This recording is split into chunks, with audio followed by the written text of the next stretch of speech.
Good morning, good morning, good morning, good morning, good morning. Good morning.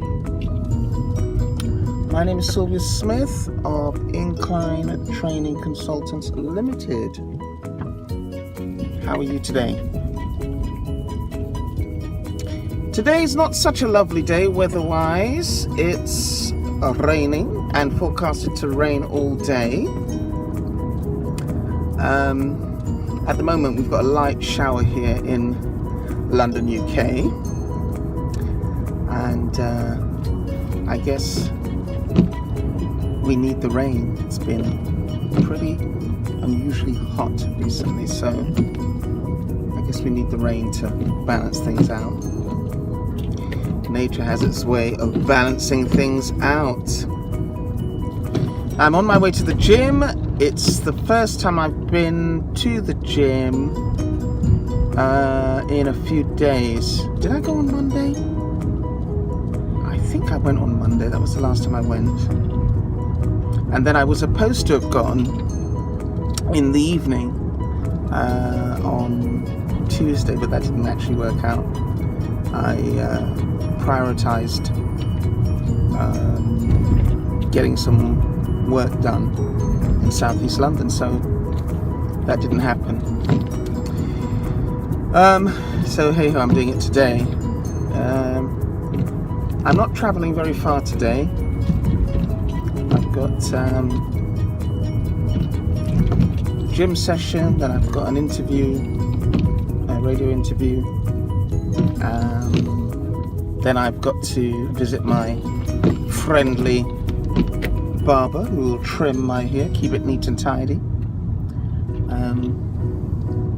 And today I want to achieve a couple of things, well, a couple of reports, if the truth be known, for my largest client.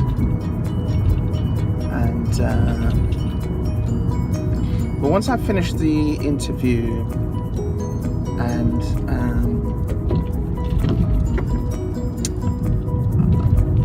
I think what I actually want, I have a little bit of a rant. Not a rant, what am I talking about? Not a rant. I actually want to blog about something that happened yesterday. And when I say something, I'm not trying to be dramatic. It wasn't an incident or anything like that, but it was a discussion I had with a colleague, which so happened to coincide with an article that I read later on yesterday evening. So I want to share that with you. I won't do it now because I'm on my way to the gym and I just need to shake off some of the cobwebs. But just to give you the heads up, later on in this vlog we will be talking about my profession, which, as you will know or may know, I'm a qualified social worker and I have been in this industry for over 30 years. I qualified in 85, but even prior to 85 I was doing residential work, working with young people who were in the care system. So I worked in a children's home. So I want to chat about, so I think I've got something to say about my profession. I've been in it for a long time, and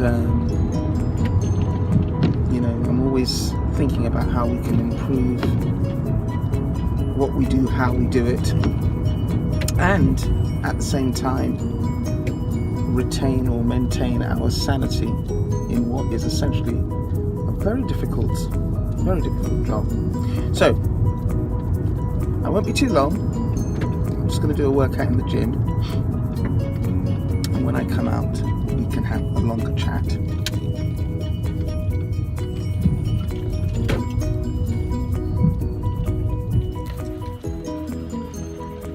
Ah, look at that. Oh my goodness. Wow. Sharp contrast to what we had when I set out this morning.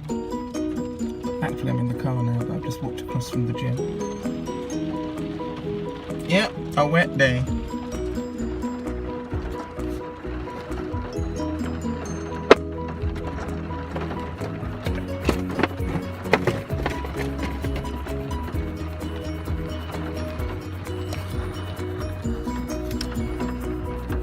Yeah, so yesterday I was, I had a meeting, a sort of a review with a young person.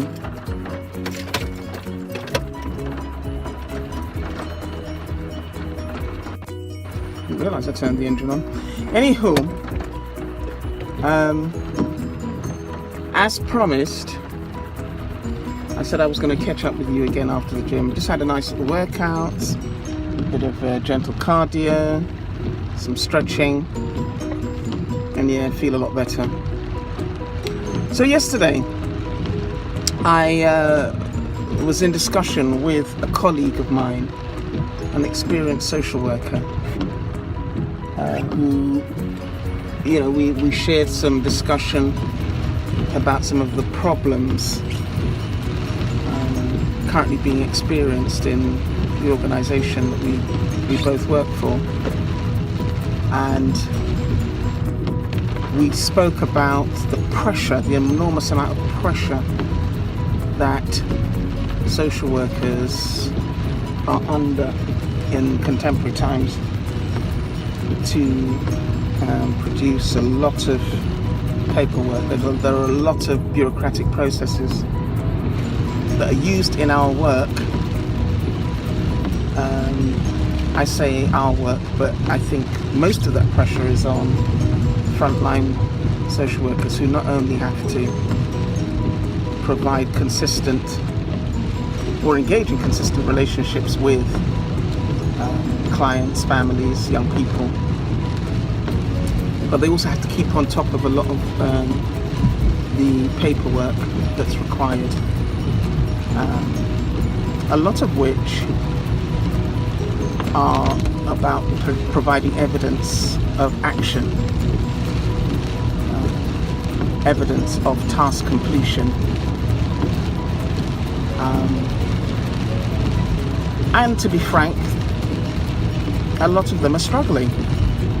A lot of them are really struggling to balance the two expectations. You know, forming meaningful and good relationships with their clients, and keeping up with the bureaucratic processes that are required or seem to be overwhelming our profession at the moment. Now, there are all kinds of reasons for that, and there's, you know, I'm not going to go into all that now. Lots of it has happened because of some of the tragedies that have taken place over the years. But what seems to have happened is that we've borrowed processes from other industries and applied them to what essentially is a people's industry. And we've obviously become extremely preoccupied with measuring, and we've incorporated bureaucratic processes so as we can more easily measure outcomes, and as though that is the only measure of success in terms of performance in what is essentially a people's business. So it's, you know, we really have to sort it out. We really have to give it more thought, I think, as a profession, and realize that, yeah, we can try and experiment, but if it's not working, we need to return to the drawing board and think, and perhaps pull more heads together about how we can we can really sort the situation out, because it really isn't working. And for me, what I am feeling is that the quality of what we do suffers, because what people get drawn into is, well, I either become an efficient administrator and ensure that all my paperwork is up and done, and the other side of the job, which is about engagement with people, will suffer. And that's what's happening. You get a definite split. Sadly, I then later, following that discussion with my colleague, I then read an article online about a middle manager who took her life because she could no longer cope or manage the pressure she experienced in her work. This was after suffering with severe bouts of depression. And yeah, it may well be that she had a clinical predisposition, but you know, there is absolutely every reason to believe that because of the pressure and the lack of support, this was what she felt was her only way out. How sad is that? How sad is that? And you know, I really do hope that this sends a real message to those who are in leadership positions in our profession, because it's not good.